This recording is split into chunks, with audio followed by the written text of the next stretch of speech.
Episode number 12 of the recently named Bradley and Mitch podcast. Really clever title that we've come up with. And guess what? I don't have you on screen. I don't think my audio is being broadcast either. Oh, there we go. Hey, there I am. So wait, hold on. Before we announce anything, look, this is the way technology works. Sometimes you get here and you flip the switch and it's like magic. It happens like it's supposed to. Other days, you get up, you drink your coffee, you sort of, I don't know, shuffle over to the keyboard and you sit down and you turn it on and there's an electronic gremlin everywhere. So today is one of those days, and it's going to be one of those kinds of shows. It's going to be all right. Yay! All right. I had one of those yesterday. As you know, I arrived to do my usual podcast. Whoa. Did you see that? Wow. Did you hear what is that? What the heck is that? That? I've never had that happen on any live stream, so bravo, Bradley. Congratulations. I have no idea what just happened. What happened? So, over on Twitch, they have these things that yesterday I had this problem. They're like widgets, right? But all right. If somebody subscribes to you or if somebody gives money to the channel, these little things can pop up on the screen. Okay, everyone, we want to hear all kinds of those little pop-up things. I mean, I'll be distracted all morning. I'm good with that. Yeah. So what that meant was that somebody just subscribed to my channel over on Twitch because we're broadcasting over there. So I wasn't paying any attention to the name of that person. So whoever you were, thank you. Yeah, way to go. Way to go. And stay tuned because we got some funny stuff that's happening normally. Yeah. Give me a comment over there on Twitch. The gal who just subscribed. There it is. There's the comment. Look at this. Look at this. So, PFLAU Menmus. Blasphemous. That's right. Can I buy a vowel? That's awesome. Yes. I feel like Vanna White. We're flipping over letters and we still can't figure it out. Now, I'd like to solve the puzzle. Okay. The answer is... Yeah. I don't know. You said you were going to solve the puzzle. Oh, well, the answer is 32. There we go. It's all good. All right. It's all good. Crazy town. Yes. Yeah. So out of all of this, what we're going to be talking about later today is a rumor, and the rumor was something about Facebook ads and not advertising sweepstakes, giveaways, and that kind of stuff. And we'll be talking about that in a minute, but the bigger picture here, I think, is traffic. How do we get traffic? How do we make sure that traffic goes to these campaigns? What's good traffic? What's bad traffic? And we've had a conversation kind of like this before. But if we were to rank effective traffic sources, like sort of least effective to most effective, and you were to have to pick 4 or 5. In your experience, Mitch, what would they be? What would be least effective to most effective? What a great question. Thank you for asking great question. As gonna have this tickle in my throat. As we discussed before, I've not done a lot of Facebook advertising, and most of my clients haven't done that either. There is obvious validity to the fact that tons of people do Facebook ads. So realistically, that is a great source. Google ads work as well. I know Wilco was testing Google ads for a long time. I know people that have tested Google ads and YouTube ads. There's all kinds of ad sources. Things that I have been the most successful with are actually for contests, the contesting sites. I built a good relationship with a site called Sweepstakes Advantage, and I've tested those with clients, and the clients seem to find them very successful. Now, there are limitations to something like Sweepstakes Advantage. It's only valid in Canada and the US, for example. You can't advertise worldwide with them. And that is a limitation, I think, in many communities. If you're not in our world, there aren't necessarily contest sites specifically set up for some of the smaller countries, some of the bigger regions. That kind of stuff could be a challenge. Yeah. The second thing I would recommend, especially if you're just starting out, is to advertise or to find a partner, to find somebody else to work with that has an audience in a similar niche as you. Obviously, you don't want wildly divergent niches.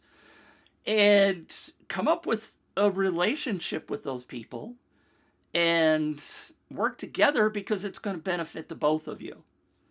Now, there could be some disparity in terms of audience sizes, right? So if Betty Lou becomes your partner and she's got 500,000 followers, she may not want to just buddy up with you because you've got 5. So Right. there could be some issues there. And then the last one, realistically similar to partnerships, is potentially to work with influencers. Because influencers in your niche are a great way of bringing in potential new leads for you. But you got to be careful, of course, with that. You don't want to go out and find somebody that's too big for you because it costs too much to get them involved, and there's a whole bunch of issues there. But I find those as good places, good ways to bring in traffic. You're using a word that I think a lot of people hear, and there are maybe lots of different definitions for it. When you say niche, right, or niche, or however you want to, however you want to pronounce it, what does that mean to you when you're talking about, hey, find somebody else who's in your niche, find someone who has a relationship with that niche? What are you talking about? What does that mean to you? I think potentially a good example is real estate. A one-to-one relationship with another real estate agent is not likely going to benefit you. I mean, if you are going to go run a contest, for example, to bring people in, right? Partnering with another real estate agency or a different, they may have a list, but it's competition, right? Most likely those people are competing with you. When I'm talking about a niche, I'm kind of speaking of potential products that a real estate agent could run a campaign with. And that would be things that the buyers of a house or the sellers of a house would be interested in, like an alarm company or the welcome wagon kind of stuff. Things that people would bring to your house, cleaning, roofs, all that kind of stuff are within the niche of a real estate agent. It's a little bit broader potentially than just real estate, but right. Bringing complementary services in is maybe a better way of saying it, to escalate a campaign, because then you've got more interesting prizes, you've got more attractiveness and more usage, right? Because a real estate agent is only going to serve you one time, potentially in a 2, 3, 5 year time frame. So does that help? I do. Yes, it does, and I appreciate the sort of walk through that process, because I think what happens is, as marketers, especially as new marketers, people go, "Hey, look, I need to find a niche, and I need to sort of specialize, and all this other stuff." I think what you're suggesting is find the people who also serve your people. Right. Find the company that serves your customer or your kind of customer. So the customer you're after kind of gets back to the avatar we were talking about before, right? What are their challenges? Who do they want to be?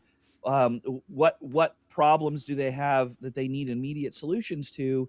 and who is providing solutions that are complementary to yours. Right. So that Right. because they're all hanging out, they're having their problem solved, and you can kind of pop in and say, hey, look, I know this person solves X problem, I serve Y problem or solve Y problem. You probably struggle with both of them, or at least part of the audience is struggling with part of them. And now we can partner up, and everyone benefits from this Right. exercise, right? Right. So the list grows on both ends, and the Facebook user, whoever the Facebook user is, we just It's don't know your Deborah. name. It's Hey, Deborah. Deborah. You're right. Yeah, find the peanut butter to your jelly. Find the bread to the peanut butter and the jelly. Find the knife to the peanut butter and jelly. Find, right. It's about trying to find out how to build the sandwich together, and everyone then benefits from all of the audience there. And when you run one of these kinds of campaigns, that's word of mouth, and people are sharing, both companies benefit. Right. The list grows for everyone, Right. and that's pretty substantial. Um, if I had to go back and rank sort of the worst to the best, spamming Facebook groups is one of the absolute worst things that you can do for your giveaway campaign, right? Like, let's jump into this one over here and drop a link, and you'll see, a little thumbnail that says, come and get this thing for free. Um, that's that that's just nuts. You're going to wear people out. You're going to get banned from groups. You're going to tarnish your own reputation, and you won't have any sort of success. I mean, it just Yeah. doesn't work that way. Um, as I sort of move to more effectiveness, ads are really good because ads allow you to test very quickly. For instance, I'm running some ads right now on LinkedIn for a friend of mine. Our click through rate is amazing. Our opt in rate sucks, and we put the campaign we put the campaign on hold because we realized there's something wrong with the landing page. Somehow or another, it's inconsistent with the ad. The ad is working great. I mean, we're down to less than $1 per click. We are attracting a pretty amazing audience. We have some really amazing digital demographic data. It's the right audience. They're just not taking the offer. So there's something wrong with the offer, and that's okay. We'll work on the offer. That's what we do here, right? But and to find out this information, what did it cost us? It cost us 50 or $60. Yeah. And now all of a sudden we have an answer. We know the ad works. Now let's go fiddle with the landing page and sort it out. And once we sort all that stuff out, then a viral campaign off of somebody else's list is going to work really good, right? That partnership will work because we know that the campaign itself works. It attracts the right people and what have you, and we shouldn't have to pay for every click. And then as we keep moving forward, like you said, this partnership, and then the absolute best is your own dang list, right? So everyone that already has a list has their people, right? It's from your own Facebook group, it's from your own crowd, it's from your own fans, um, who already know you, they appreciate you, and you already speak their language. They're trusting that you're going to deliver something really cool, and that's so. I mean, if I had to put it on a continuum there, right? The very worst, let's go spam some folks, to the very best, the people who know you best. They're your friends. They adore what you're doing. They're on your list, and they're interacting with you. So, um, I don't know much more to add to that sort of list. I do know that the original question we were going to be asked was about a Facebook rumor, but what's in the chat box that we might need to address, if I anything?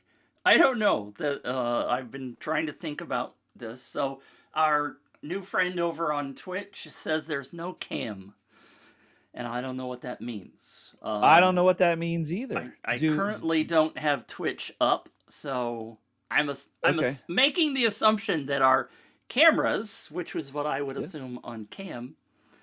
Yeah. So if you want to give us a little bit more information on that, we appreciate you being here. So we're Yeah, and the trying to. feedback is great because we'd like to make sure that everyone who is seeing this is actually seeing it. And I haven't checked Facebook or anything else. Well, I know Deborah's seeing it over in my Facebook group, so that's working. So yeah. Oh, I give see us it. Yep. Give us That's it. a slight second. I will see if I can log into Twitch and see what's going on Okay. there. All right. While do you want to talk about this rumor that Sure. you? Yeah. So this is what happened. In the Up Viral group early this morning. I say early this morning, so I'm on the West Coast of the United States, Uh huh. and about an hour and a half ago, there was a comment about the fact that the question is, if you guys have time on the call, could you discuss traffic methods for sweepstakes? From what I hear, Facebook ads no longer allows ads for sweepstakes. Same with YouTube ads. I haven't double checked with YouTube ads, but here's the sort of shocking thing. If you can either confirm or dispel some of these rumors on your own, and that's part of why I wanted to talk about this. You can go and in the search bar inside Facebook, search for sweepstakes or giveaways and find out what kind of ads are showing as sponsored ads. What you'll find is if you do that in Facebook, what you're going to find is that there are a whole slug of advertisements that are current, that are running now, that are for gambling, they're for giveaways, they're for sweepstakes, they're for free gift cards, they're for, I mean, all kinds of things. It took me a matter of about 15 seconds this morning to either confirm or deny it. But the bigger picture here is, I think what you might hear are ad campaigns that get shut down for not being compliant with the Facebook terms of service, Yeah. right? So that's the bigger challenge: is how do you build a Facebook campaign, a Google campaign, a LinkedIn campaign that won't get shut down? And they get shut down because a lot of things are misleading, right? So you'll get an initial approval and you'll be able to show some stuff, and then the algorithm will come by, and all of a sudden you're not seeing any traffic anymore, and you go back and you look at your ad campaign and you realize it's been shut down, and you won't get any feedback at all. Facebook will not tell you why, Google will not tell you why, LinkedIn will not tell you why. You'll just get shut down. Well, it has everything to do with the terms of service. So go and read the terms of service. Oftentimes the landing page has to have a few critical components. It has to have a brand. It has to have a real contact information for people, right? So how do you get a hold of this company? It has to have a link back to their homepage, whatever it might be. And when you get there, it's not making promises that are so outlandish that it's unbelievable. So that if you cover sort of those bases, you're going to find that you can advertise an awful lot of things, to include gambling and other things that may not even be legal in all of the states that you're advertising to.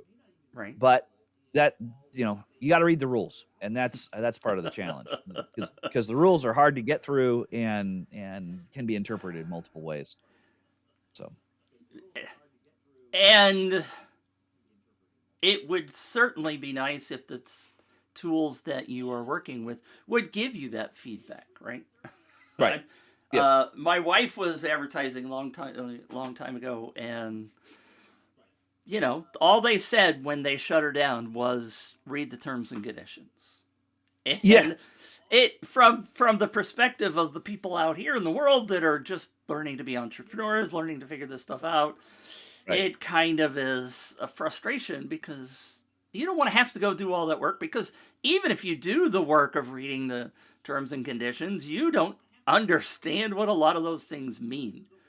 That's right. And so that's Yeah. that's kind of the struggle.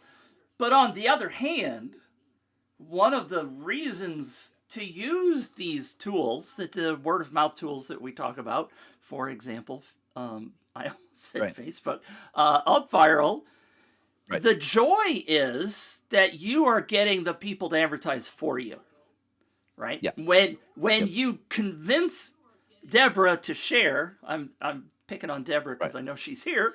When you convince Deborah to share, that sharing is not subject to the terms and conditions, right? That's right. Yep. So Yep. they're doing the advertising for you, which is one of the big reasons why this topic is so important, is learning how to leverage other people's audiences to benefit Right. you, right? Yeah. Yeah, and I remember when I first started doing these viral campaigns, about every 6 months or something, someone would pop into a group here or there, send me a message and say, "Oh, I heard we can't share these kinds of things anymore. I heard that if we were participating in these kinds of campaigns, we could have our accounts banned." Um, all kinds of craziness, Yeah, and it's just simply not true, right? We all share content regularly when we see it in our feed, right? So yeah, somebody runs off, family runs off to a graduation party, they send pictures, we share it with other people. That's how life works. Or, hey, look, I read this article, I want to share this article online. Now, I mean, until we want to talk about some of the stuff that was going on during the political campaign of 2016 and 2020, then we did have some things that were questionable, and that folks were having their accounts banned. But it wasn't about sharing these kinds of campaigns. It was about sharing specific messages that the platform thought, one right, way or the other. Don't know right, how you're on. It doesn't matter where you are on that spectrum, but one way or the other, they believed that it was spreading misinformation in a right, way that was dangerous. right. So if your campaign is not dangerous, if you're if you're not giving away the instructions of how to build explosive devices or something, and you can and the content in your campaign is shareable anyway, then you're good to go, right? If you can't share on Facebook ways to build a bomb, right? For Right, instance, right, so you can't right, build a campaign around how to build a right, bomb and then ask right, for traffic. Doesn't right. work that way. And in a lot of situations, you can't advertise inappropriate adult stuff, right? So Yep. there, and there's all kinds of things wrapped around this topic that are fascinating, and it's just so fun to talk about this stuff. I have Yeah. noticed, by the way, on the technical side, I'm going to take a quick diversion Yeah. Yeah. just Yeah. for Yeah. Yeah. you and me. This is Yeah. interesting because we are broadcasting with Yes. a tool called Ecamm here on my Mac, which goes out to Restream, and Restream is sending out this feed to multiple places. Now, Right. one of the joys of this is that the comments get aggregated, and we can see the comments from all Right. the different places, which Right. is fascinating. What I Yep. didn't know until just now, Bradley, is when I Yes. logged into Twitch, Yeah. somehow Restream is actually sending Deborah's comments over to Twitch. Oh, that's awesome. Yeah. And so I'm Yeah. kind of amazed because Deborah's comments on Facebook are showing up over on Twitch, and it says That's great. Restream bot, and then it says Yeah. Yeah. Facebook Deborah Lloyd. Yeah. That's Wow. awesome. That's I'm pretty like, cool. holy Pretty cow. clever. It Yeah. is. That's awesome. I'm It glad is to hear it. That's amazing. great. All right, That's so cool. do you want to tackle what Deborah says here? Yeah. Let's talk about it. Let's All see. platforms, Google, FTC required to have disclosures to be legal, separate contest Yep. terms. Yes. I just launched a course to help people proactively protect their IP content. Also, to be sure they have proper disclosures. A lot of people only have one or two. Yes. Totally missing all the stuff that makes you compliant. And that is a big deal. Yes. Yeah. Yeah. Last week, I think it was last week, I talked about the $1 billion campaign, Yes. Yeah. Yeah. right? Yeah. And I mentioned it on my feed yesterday. I saw that We yesterday. had a Yeah. conversation about that.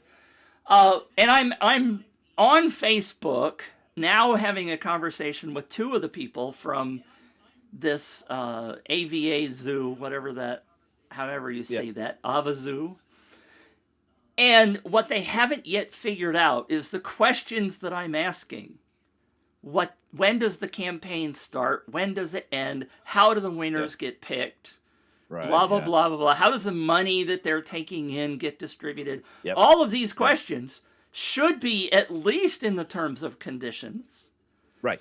Yep. And yet what they're doing on Facebook is trying to send me to this page and that page. And I'm like, no, what you're not understanding is that your page feels like a scam because you're not answering the common questions that people have about your campaign. So I appreciate Deborah a whole bunch talking about those things.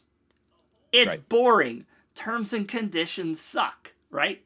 Yeah, Having to for sure. work on those things is painful. But if you don't do it, you're going to come across as a scammer. Yeah. Trust is important, right? The people that you want coming to you, you want them to trust you because you want them to open your emails. They don't want you to shove you over as spam. So there's all kinds of things. Please make sure that if you're doing a campaign, trying to bring in the right traffic, trying to bring it back to the topic, that you're trustworthy. Don't be a scammer. Tell the people all the stuff. Because people do look for that information. I'll tell you, I've worked with contestants, people that enter contests on a daily basis. They look for that information because they want to make sure that they're not breaking rules, but they also want to trust the company that they're giving up their email address for. Right. Yep. Deborah's just typing away over there. Yeah, I know, it's awesome. And she's right. For some of these platforms, you can't get your ad even approved, right? So, and if you do get your ad approved, you have a chance of it just going offline because they'll catch up with you and realize that you don't have the terms and conditions in place. And they actually may shut down your advertising account altogether. They just may say you no longer have privileges. One of the things I was going to state here is that I had my attorney work on a copy of sort of a standard sweepstakes and giveaway terms and conditions, and I'm happy to share that as sort of a bonus to anybody who's interested. As we talk a little bit about how to help each other, here's my disclaimer in all of that. My attorney is not your attorney. Right. And because I paid my attorney doesn't mean that you shouldn't pay yours to at least review it for your own campaign, but it's a place to start and can save you a whole lot of money. I'm writing that one down, by the way. Oh, crap. My pen. What are you going to write down? What are you going to write down? You're going to write down that we're going to figure out how to offer everybody a copy of the terms and conditions in a way that they can try to use it. Oh, you're going to write down. Oh, talk to your attorney. Show topic. Legal. Oh yeah. Aspects. I can't spell, but that's a huge topic, right? It is. It is, absolutely. Lots of people, and I have spoken to contest attorneys, people who specialize in that. A lot of people just ignore that side of things. If you know contest specific attorneys, I wonder whether or not they would be interested in coming and chatting about it. Yeah, that would be great. I love Deborah. Bless your little heart. See, oh God, I did it again. Hey Deborah, he meant to compliment you, but he didn't. It's a Southern thing. It's okay. I'm gonna start talking like this and just make it more comfortable for all. Well, y'all come down now. You hear? It'll be all right. It'll be all right. Deborah, that's my other show. The membership thing is the other show. Bradley and I aren't. You got to get yourself oriented here, Deborah, as to which time you're talking to me. I have a membership that I'm doing in my other show. So was Deborah suggesting that everyone who's in your membership gets the template? Is that what it is? Yeah. Special deal. I don't know. You could offer it if you'd like. Well, I do find it interesting, and this will come up in the legal show again. But the legal challenge is so interesting because Viper, for example, and Viral Loops have terms and conditions. All you have to do is check a box, and your campaign automatically has terms and Yeah. conditions. You check a Yeah. box in UpViral that doesn't exist because Wilco Yeah. said, I wash my hands of that. That's Right. the user's issue. And so you Yeah. can't do that. Yeah. So now Deborah says, why don't you both do a Mitchy membership thing? Yes, Deborah, we could potentially do that. Because that means that Mitch would have to share the proceeds, and Mitch is now 65. He's on Medicare, and he needs every penny he can get. You got that right. Yeah, it's even worse now. See, here I am thinking when I go on Medicare, we're going to go and create a Medicare show. When you go on Medicare, now you have to pay for Medicare. Yep. And I'm also paying for insurance for the rest of my family. And it's almost double. So here I was thinking I was going to save a bunch of money, and now my insurance costs doubled. Yeah. Welcome to retirement. Oh man, that's but crazy. I don't have a deductible, but that's cool. That's awesome. So we digress from Facebook rumors all the way to Medicare. I'm impressed how this all works. How quickly it went downhill. Yeah. So it would regarding traffic then. I believe I can't even say it. I believe the last time we were talking about traffic, we sort of skipped over one other topic that we really didn't talk much about, and unless my memory is wrong, did we talk very much about solo ads? We briefly talked about solo ads, but we didn't get into it, primarily because I got no expertise there. You do, so I'm happy to have you pontificate on that. Yeah, so in that sort of continuum, solo ads, in my view, they're very close to the spamming a group version. Here's what a solo ad is if you don't know. A solo ad is where you talk to somebody else who owns a list, and so they own a list, but look, this is not a partnership. You're paying for them to send out an email on your behalf. That email is either a separate email to their list, and that's how the name solo comes up, right? Is that they're not associating it to anything else that they're doing. They're not endorsing you or anything else. They're just sending a message. The other is that they bury a headline and a 100-character description of what somebody will get when they click on a link inside their normal newsletter or their regular communication with you. That would be considered a solo ad as well. Right. Here's the challenge with solo ads.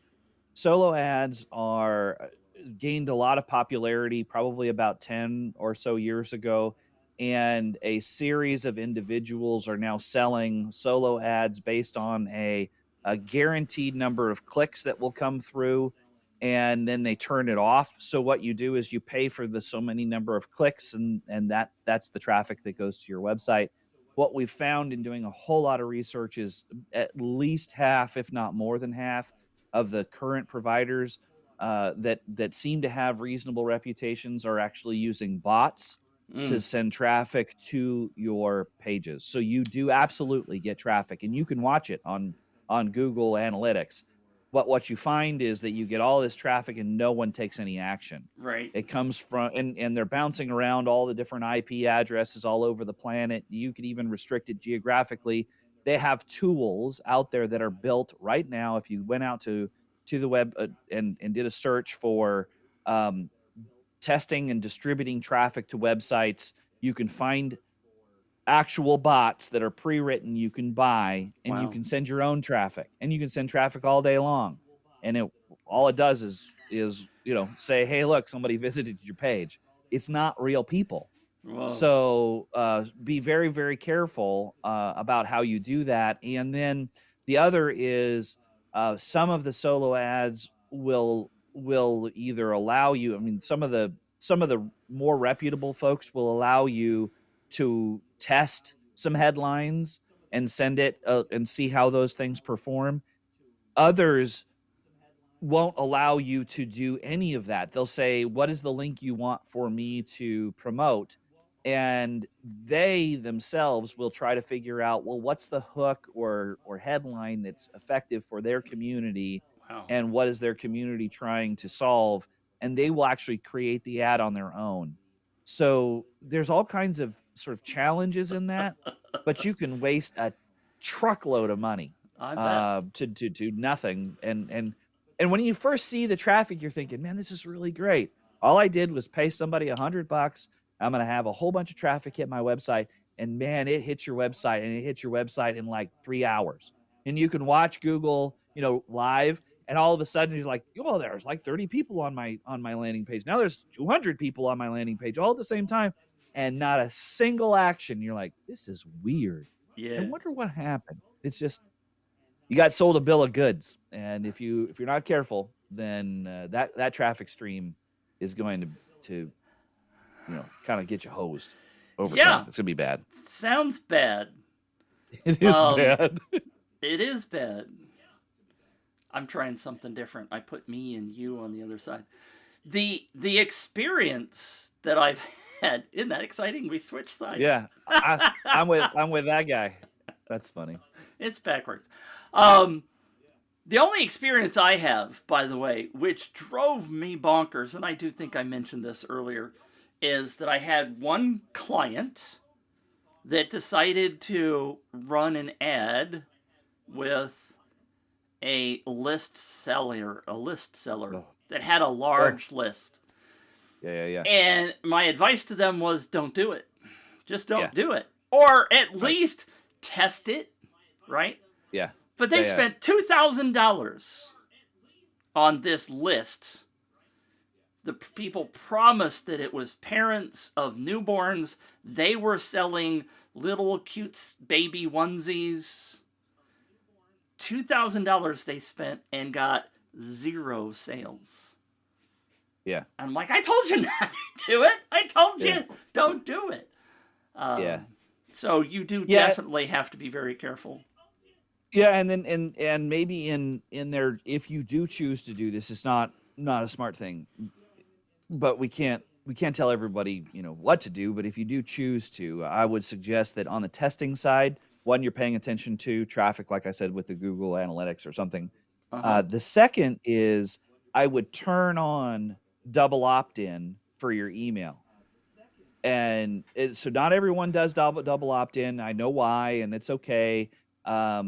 If you have to, if people have to fight to get onto your list, sometimes they won't do it. If Right. your offer is really cool, they'll do triple, quadruple opt-in. They just want Right. in, right? So Right. it's okay.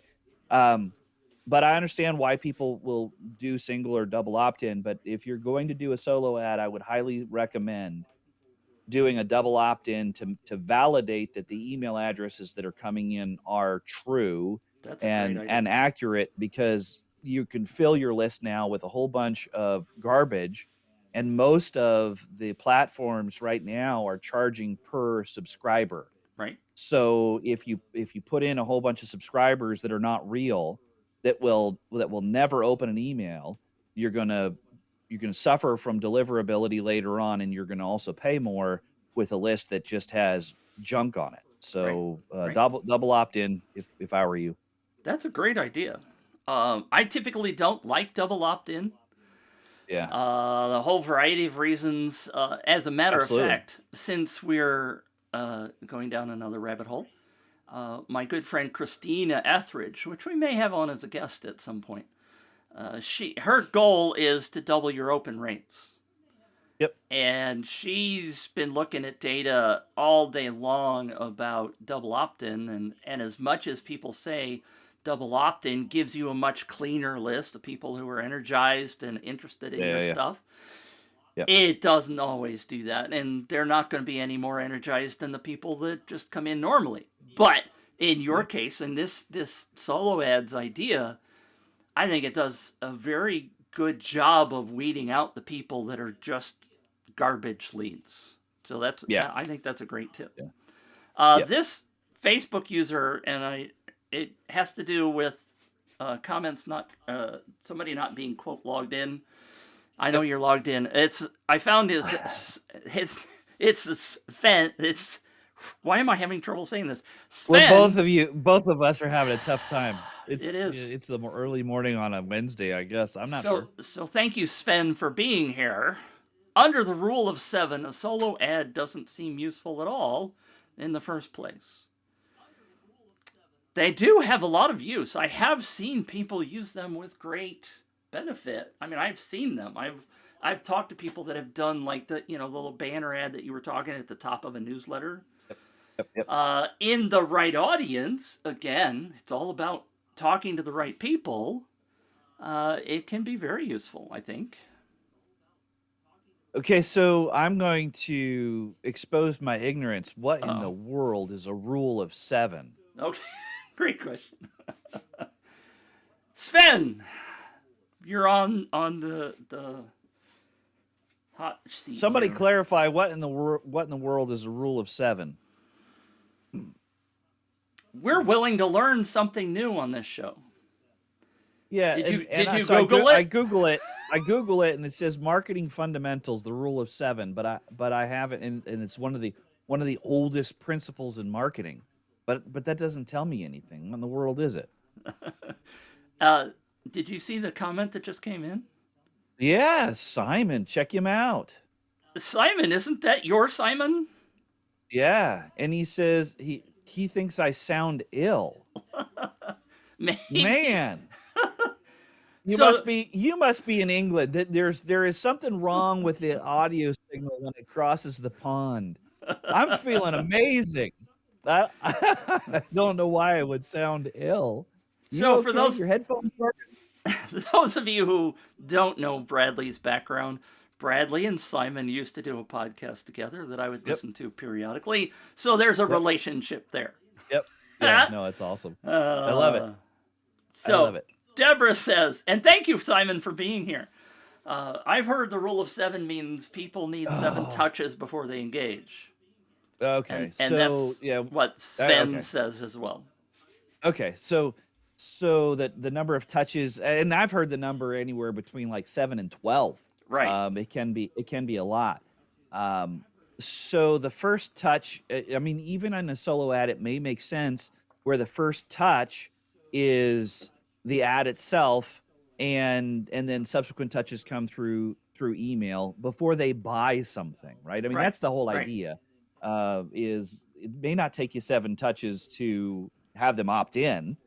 There's probably fewer touches to have them opt in, depending on what the lift is. I mean, if you want them to opt in with their name of their firstborn, their social security number, their address, and east of your home, then the answer is it's going to take you much more than 12 for any of that.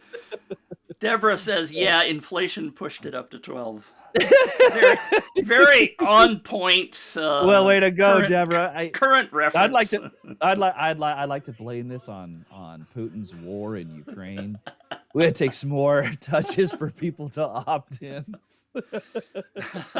And the answer, by the way, from Simon is that he's on his phone. Well, yeah. So of course he's sorry, not ill. dude. Yeah. Yeah. The speaker's this big, man. Come on, dude. You got this. But we do appreciate you tuning in, Simon, and you Yeah, can tell absolutely. You can tell me how I'm doing as a replacement. No, come on. We can't replace Simon. Oh man, that's funny.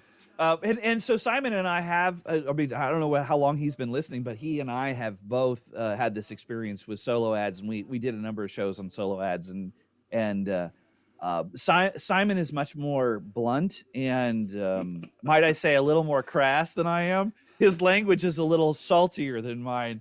So when you listen to him talk about it, I mean, he's just going bananas on the other side of the microphone. So I can imagine what's going on right now. He's probably sitting in his car, driving someplace and listening to us.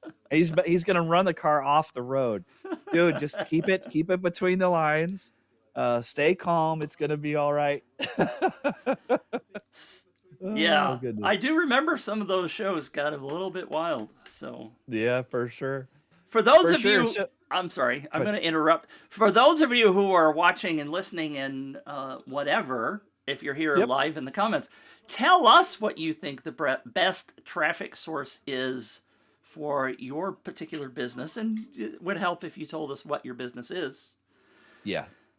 Uh, Yeah, and but then that'd I be can interesting. Go yeah, and ahead. I know we're talking a lot about online traffic Yeah. and that kind of stuff. But this is also about word of mouth marketing, and we talked about this before, right? The more you can have your own customers share, even if you're offline or you're local, the more you can have them share your information, the better the leads are going to be, and the better the or sort of the fastest it's going to be to getting to the money, right? You're going to get the lead, it's gonna transfer into a sale a lot faster than a lot of these sort of anonymous advertising sources. Yeah. So, I love Simon says I stole his mate. yeah.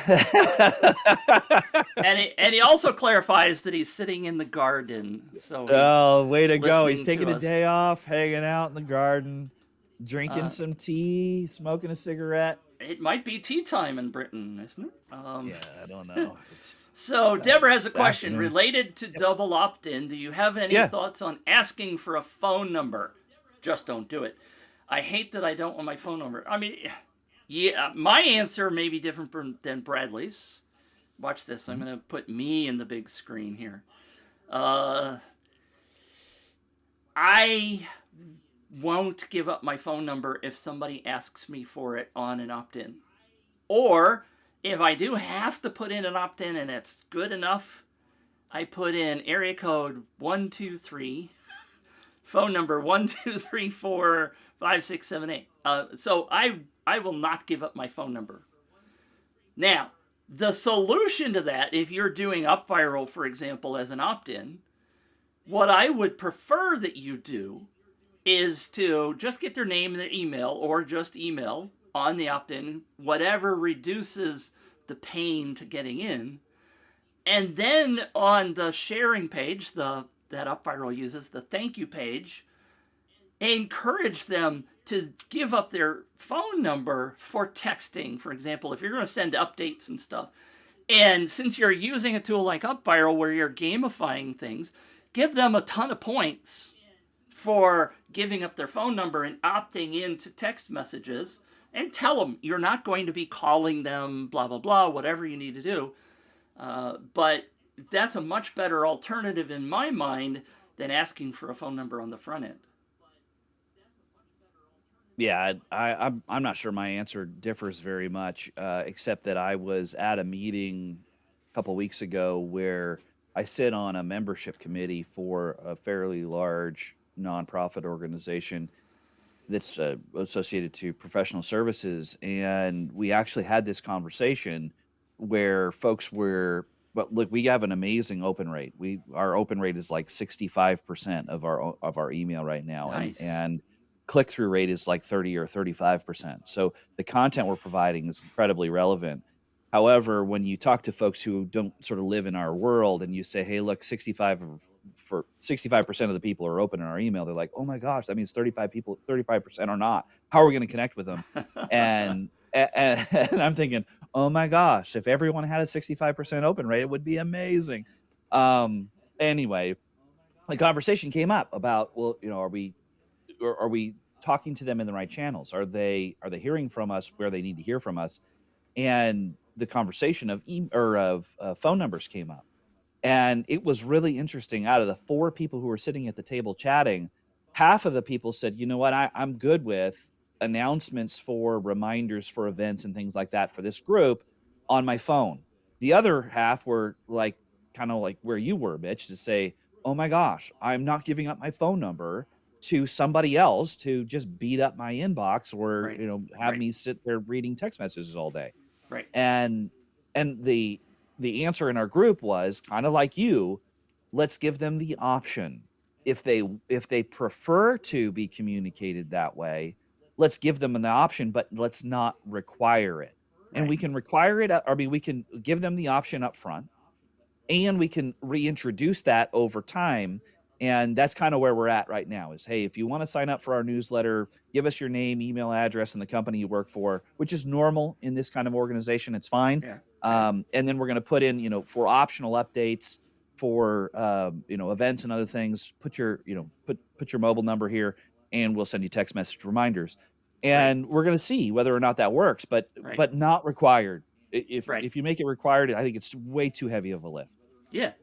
And the key there is to qualify. I've seen so many people ask for a phone number, and our assumption out here is, oh my God, they're going to try to call me and sell me something, right? I don't want that. Yep.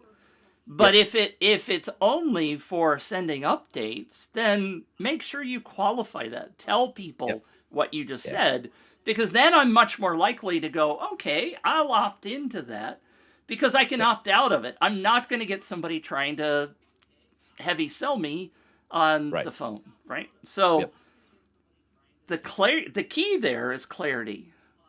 For sure. Now I've oh, by the way, it's also on the other side. If you ask somebody for a phone number, the possibility is, I'm sorry, I thought my computer was making sounds.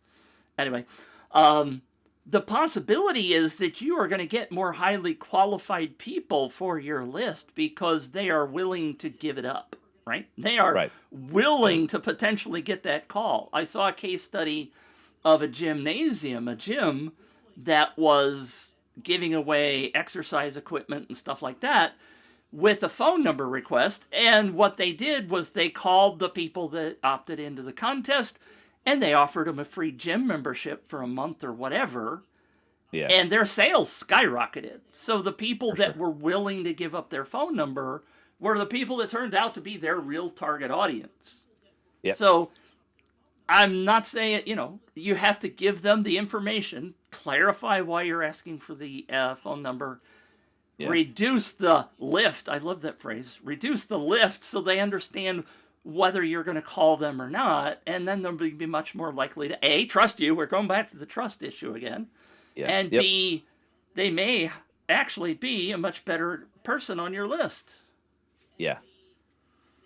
Absolutely, for sure. And this sort of gets to one of the topics and where we were talking about earlier. In a future show, we're going to talk a little bit about content and how to, we talked about open rates and other things, but how to keep people glued there and how to not, wear out your list. And so I think we should pick that up sooner or later. But in the meantime, is there another comment here we got to address before we sort of land the plane? It's been it's 8:00 my end, and we're gonna have to hang up here pretty soon.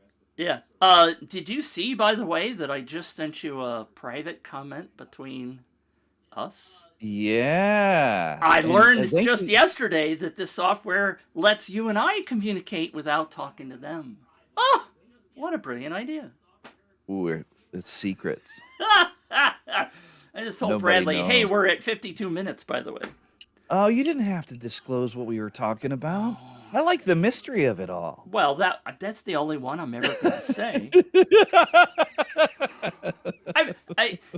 I like people to know the real truth behind the scenes, that's all. Yeah, no, I get it. I discovered it's just more fun. I discovered something fun. Well, we can tell all kinds of secrets on the next show, now that you know it's there. The last thing that Deborah said is maybe that's where the rule of 7 really does kick in. It's about trust and credibility, and that you won't abuse it. Yeah. Yeah. I mean, trust is a big deal for me. It is, me too. I really don't like things that potentially cause me pain. And if you at least tell me the pain that you potentially could cause me, I'm much more likely to trust you. Yeah. Yeah, and maybe Go ahead. No, finish your thought. I was going to say maybe one of the things that we should do on this on another show too. I'll see if I can put it in the Trello board, but to talk about how to establish trust and credibility, authority, that kind of stuff on these campaigns, because it does dramatically impact the conversion rate. Yeah. Absolutely. So, yeah, for sure. Simon says it's time for you to go to bed. No, It's I eight think eight he's trying to o'clock. say. I think he's trying to say, "Hey, look, it's on this end over here in England. It's probably bedtime and or the afternoon time for a nap or something. I Nap don't know." time, yeah. Thank you. So, anyway, how do people get a hold of you? Let's land this thing and let's get out of here. How do people get a hold of you and have you help them with their campaigns or help them get more leads and whatnot? Well, I have this very famous slide called Reach Me Over at contactmitch.com. My daughter discovered yesterday, 2 days ago, that these QR codes have expired and they want money from me. So I'm going to be replacing that. That QR code doesn't work if you try to scan it. So Interesting. I signed up with a QR code place that I thought was free, and turns out they gave you free for 14 days, and then it's Yeah. so Now they want your phone number. yeah. And if I may, Yeah. I posted that same thing yesterday, and I had a gentleman. I almost said it. I stopped. Uh, I had a gentleman try to suddenly call me 7 times on Facebook Messenger. And I'm like, no, slow down, slow down. We haven't built that kind of relationship yet. I'm sorry. Uh, let's have a little chit chat back and forth maybe before we get into that. Yeah. I mean, and it's very different than it used to be back in the old days, right? You'd pick up the phone. My Yeah. kids think this is astounding. You used to pick up the phone that was on the wall without knowing who was on the other end. Yeah, What? we didn't have caller ID, and that's when you had to go. Yeah, yeah, yeah, Yeah, no, I get it. And there was one phone in the house, and everybody heard the conversation because the cord was pretty dang short. yeah. Yes, yes. That's the way it works. You couldn't do the thing that we do now, where I got to get this, Yeah, and then you walk yeah, away. walk away, right? Yeah, go into the other room, close the door, right? Yeah. Yeah, for sure, So for how sure. So, I told you last week that I was yep, gonna create a slide for you, and then I failed to yep. do it. So No, that's where okay. can No, people that's get okay. you? They can get a hold of. So what right now, just so you all know, I'm putting together a viral marketing masterclass, and you can get a free seat at wordofmouthmarketingsecrets.com. Wordofmouthmarketingsecrets.com. And if you just want to connect with me and not participate in the masterclass, you can call me at 916-314-0413, You're or brave. you can uh, or you can. I have caller ID. I can walk in the other room. Uh, I have, or you can get a hold of me. And my email address is bradley@walldropcommunications.com. And drop me a line and let me know what kind of help you need.